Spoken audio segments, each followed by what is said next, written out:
Jadi kalau itu dibilang saya orang yang ngomong itu mungkin siapa tuh, sakit jiwa kali itu. Pak Jokowi ke Anies Baswedan ini gimana sih sebetulnya? Yang berkembang isu bahkan di setiap pilkada adalah Jokowi versus PDI Perjuangan. Itu kami menunggu arahan dari Ketua Umum PDI Perjuangan Ibu Megawati Soekarno Putri. Yang mempersilahkan kartunya Mas Anies terbuka ini Pak Jokowi. Maka Mas Anies harus memperhatikan semua opsi, termasuk opsi dengan Kaesang, gitu ya. Tapi Mas Anies waktu itu bilang enggak. Halo, hai guys-guysku, balik lagi di Arena Politik barengan sama aku di sini yang tentunya akan memberikan informasi menggelitik seputar dunia politik.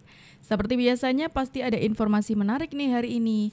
Jadi kali ini tuh ada salah satu statement dari Pak Luhut Binsar Panjaitan yang mengatakan sakit jiwa kepada seseorang. Nah, kira-kira siapa seseorang itu? Yuk langsung aja kita tonton videonya berikut ini. Semua orang nuduh Pak Jokowi itu pada jangan asal ngomong lah.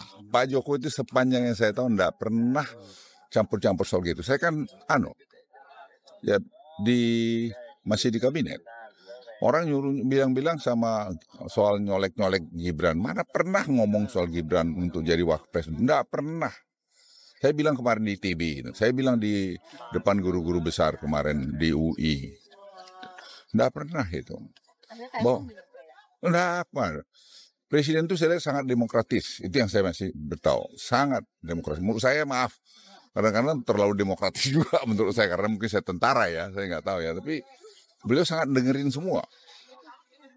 Jadi kalau itu dibilang saya orang yang ngomong itu mungkin siapa tuh, sakit jiwa kali itu. Tapi pengamat bilang kayak Pak Jokowi akan cawe-cawe di pilkada, itu nggak benar ya? Nggak ada lah. Ngapain beliau cawe-cawe? Oke, ini menjawab salah satu statement dari sekjennya PKS yang mengatakan bahwa Pak Jokowi itu menyodorkan namanya Mas Kaesang ke beberapa partai politik.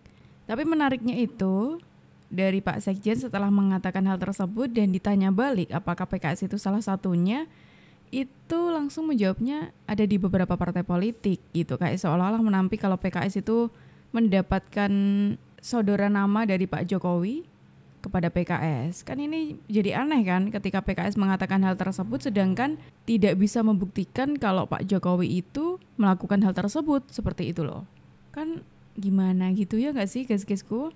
Dan lalu setelah Pak Sekjen itu mengatakan statement tersebut, itu juga sudah dijawab langsung nih sama Mas Kaesang kalau hal tersebut itu salah gitu. Dan justru Mas Kaesang itu curiga, jangan-jangan ini tuh salah satu taktik yang dilakukan oleh PKS untuk menutup pintu koalisi dengan PSI. Wah, menarik nih.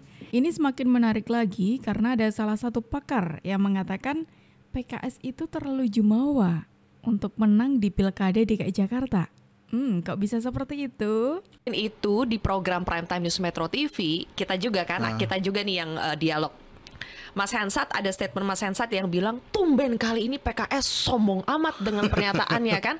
Karena jubirnya si Iqbal bilang kalau PKB dan PDIP nggak terima dengan paket aman, ya udah bikin koalisi baru aja. Terus Mas Hensat langsung bilang tumben kali ini PKS sombong amat.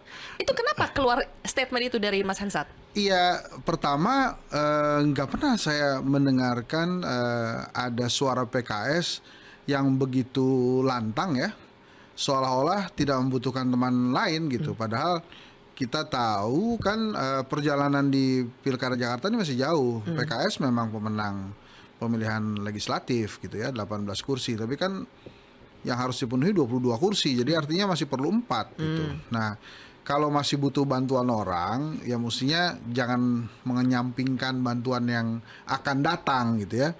Dan kemarin kan disebut Nasdem PKS cukup, ya kan Nasdem belum resmi ya. Belum resmi, jadi artinya ya sabar aja. Dan yang paling penting kan Mas Aniesnya terima atau tidak dipasangkan dengan Soebul Iman. Masyarakat Jakartanya terima nggak dipasangkan dengan Soebul Iman. Bahkan kan pertanyaan yang paling awal itu kan yang sering saya ajukan tuh Mbak Zilvia, saya tuh nggak ketemu alasan kenapa seorang Anies Baswedan itu harus hidup kartunya, atau kenapa Anies Baswedan ini dipersilahkan oleh rezim ya mendapatkan tiket.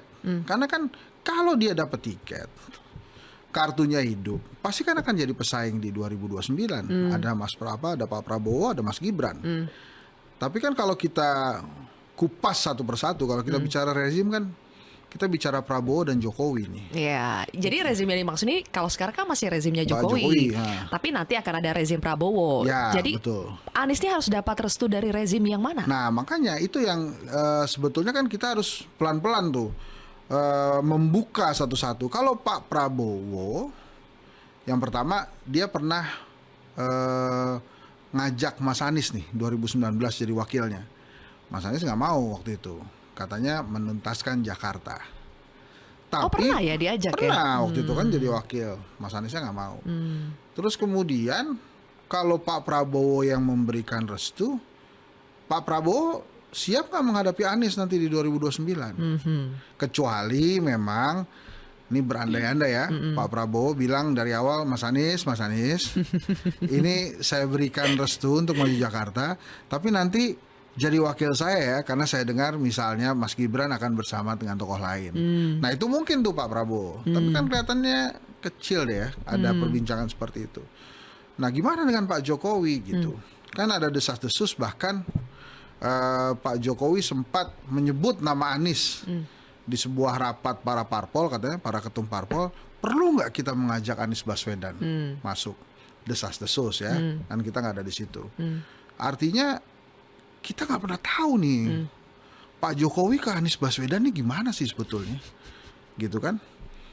Nah terus kalau kemudian dia selesai sebagai presiden, kalau Pak Prabowo nggak ada pesaingnya, Mas Gibran tambah ketinggalan nih. Sedangkan kan dia perlu juga minimal ada ya penyeimbangnya Pak Prabowo, sehingga Mas Gibran bisa catch up gitu ya, bisa catch up, bisa ngejar kualitinya, atau bisa minimal bisa menyamai kepemimpinannya Pak Prabowo. Jadi kok dugaan saya sementara yang mempersilahkan kartunya Mas Anies terbuka ini Pak Jokowi gitu. Nah kalau yang mempersilahkan kartunya terbuka ini adalah Pak Jokowi, maka mungkin saja Pak Jokowi akan didukung oleh partai-partai politik yang berada di lingkaran Mas Anies akan didukung oleh partai-partai politik yang berada di lingkarannya Pak Jokowi gitu. Kim, Koalisi Indonesia Maju. Koalisi Indonesia Maju. Makanya kita mesti ingat juga kan, tiba-tiba seorang Kaesang bilang yang paling realistis ya Anies Baswedan.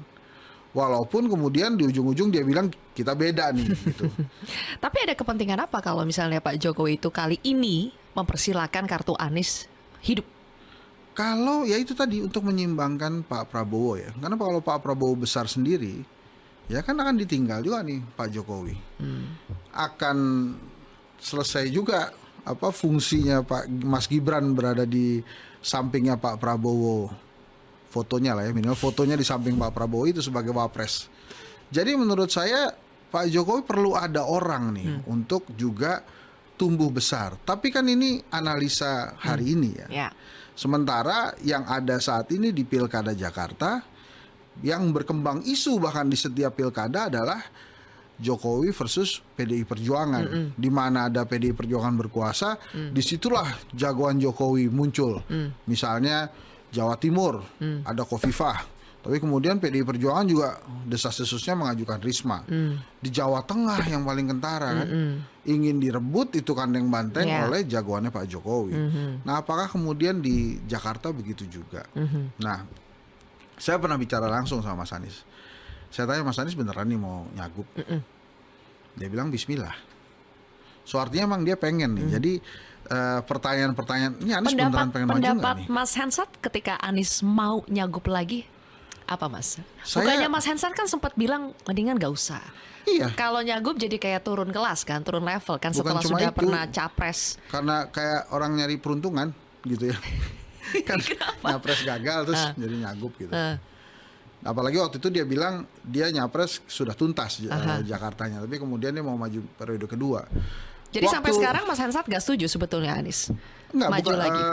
Bukannya saya nggak setuju ya, cuma saya bingung aja orang sudah sampai nyapres itu mestinya sih sudah di ultimate gitu ya, nggak lagi. Tapi kan ya itu memang haknya dia. Jadi pada saat saya tanya, kemudian dia jawab Bismillah, ya saya sih ngelihatnya nggak ada mens rea di situ ya. Jadi kalau dia mau maju ya udah maju aja sebagai hak gitu ya. Walaupun kan sampai hari ini memang belum benar-benar Mas Anies ini dapat tiket gitu. Walaupun memang ya elektabilitasnya tinggi. Saya sempat ngomong juga ke Mas Anies, kalau harus dihidupkan kartunya, maka Mas Anies harus memperhatikan semua opsi, termasuk opsi dengan Kaesang, gitu ya. Tapi Mas Anies waktu itu bilang enggak. Ya itu mungkin kedengaran juga sama Kaesang, akhirnya Kaesang bilang kita beda nih. Gimana? Jadi Mas Anies sudah bilang kalau berpasangan dengan Kaesang itu tidak buat dia, nggak mau. Enggak. Oke, itu tadi analisanya Bung Hensat ya, salah satu pengamat politik di Indonesia juga. Terus ada beberapa hal menarik juga yang beliau sampaikan, seperti tadi Pak Anies yang tidak mau untuk disandingkan dengan Mas Kaesang. Ya kita tunggu aja lah apakah optimisnya dari PKS dan juga optimisnya dari Pak Anies, apakah akan berbanding lurus dengan hasilnya nanti atau justru berbanding terbalik dan seperti waktu Pilpres kemarin. Ya kita belum tahu lah nanti ya.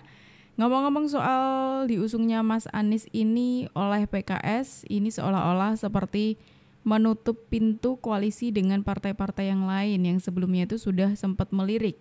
Dan ada salah satu pengamat politik juga yang mengatakan dengan diusungnya Pak Anies itu bersama disandingkan dengan PKS ya, wakilnya itu PKS itu seperti menurunkan citranya Mas Anies gitu. Bahkan kayak dilihatnya itu sudah tidak lagi menarik nih Pak Anies dengan kadernya dari PKS tadi. Nah, salah satu partai yang melirik Pak Anies selama ini itu adalah PDI Perjuangan. Nah, kira-kira gimana ya? Apakah ini nanti akan diusung juga perpaduan antara Pak Anies dan PKS atau PDI Perjuangan memilih untuk mengusung kadernya sendiri? Ini dinamika politik yang berkembang. Nama Pak Anies kan juga banyak disuarakan di situ. Hanya partai kan juga harus melihat secara komprehensif. Mbak Puan sendiri menyatakan Pak Anies ini menarik. Nah, sehingga dari pernyataan Mbak Puan kami terus lakukan, kami kembangkan untuk mendengarkan komitmen akar rumput, tapi kerjasama politik terhadap wilayah-wilayah yang sangat strategis itu kami menunggu arahan dari Ketua Umum PDI Perjuangan Ibu Megawati Soekarno Putri yang terus mencermati hari ke hari seluruh dinamika politik yang berkembang. Di tengah gerak politik. Oke, PDIP melalui Pak Hasto mengatakan dia masih menunggu arahan dari Bu Megawati nih mengenai pengusungannya kepada Pak Anies, apakah nanti jadi atau tidak. Tapi ini ada satu lagi yang menarik nih. Ada satu kader dari PDI Perjuangan yang mengatakan ketika menyinggung soal kutukan pilkada DKI Jakarta mengenai petahana yang sering mengalami kekalahan di pencalonan yang kedua kalinya, ini ternyata menjadi bahan pertimbangan juga nih untuk PDIP. Gimana ya? Secarahan bisa ada muncul fenomena-fenomena tertentu dimanapun bisa seperti itu. Tapi panduan kami saya rasa sekali lagi tentu adalah pendekatan yang scientific approach. Oleh karena itu hari ini posisi kami sedang berada pada posisi mengkaji, menimbang. Kami melakukan simulasi-simulasi nama termasuk simulasi paslon untuk melihat mana yang punya potensi kemenangan besar. Bahwa variabel-variabel non kemenangan, misalnya variabel kompetensi dan lain sebagainya itu penting, kami sangat sadar dan berada pada posisi memperjuangkan itu. Tapi kan bagaimanapun memang realitas politiknya muaranya ya harus menang dulu, baru bisa ngomong yang lain-lain. Sehingga simulasi itu kami lakukan, metode saintifik itu kami coba lakukan, mana nama yang punya elektabilitas yang sangat baik. Apalagi akhir-akhir ini kan peta dinamikanya juga agak berkembang. Misalnya dulu di awal-awal nama yang muncul adalah Mas Anies dan Mas Ridwan Kamil. Tapi kemudian Kang Emil dan Mas Anies. Tapi kemudian akhir-akhir ini kan ada muncul juga kemungkinan Kang RK misalnya tidak maju di Jakarta tapi maju di Jawa Barat kembali. Nah, potensi-potensi itu tentu masih berjalan sehingga terlalu dini bagi kami untuk mengambil keputusan politik sekarang. Tapi panduannya tetap adalah harus masalah saintifik. Apapun bisa terjadi. Walaupun selama ini ada kutukan petahana, bukan tidak mungkin setelah Pilpres 2024 yang lebih abrakadabra daripada pemilu-pemilu lain, saya rasa bukan tidak mungkin kutukan-kutukan semacam itu bisa berubah semua. Karena saya rasa logika tiap pilkada berbeda dengan pilkada sebelumnya. Itu Mbak, kalau dari saya. Oke, itu tadi penjelasan dari Mas Eno, salah satu jubir dari PDI Perjuangan di pilkada tahun 2024 ini. Ya, kita tunggu aja ya. Kabar terbarunya nih dari PDIP kira-kira kayak gimana, dari PKS kayak gimana, dan dari Pak Anies gimana. Dan saya menjadi ingat dengan statement dari Bung Adi Prayitno ya, yang pernah mengatakan kalau tantangannya di DKI Jakarta itu apakah Pak Anies bisa mematahkan kutukan itu atau tidak. Nah, ini bakal menarik lagi nih. Dan sayang sekali kita harus akhiri dulu ya. Mungkin pertanyaan tadi itu bisa dijawab nanti ketika sudah ada kabar terbarunya juga. Gimana nih kalau menurut guys-guysku semuanya mengenai video kita hari ini? Yuk langsung tulis di kolom komentar ya. Terima kasih sudah mengikuti aku dari awal sampai akhir. Aku pamit undur diri dulu. Bye-bye.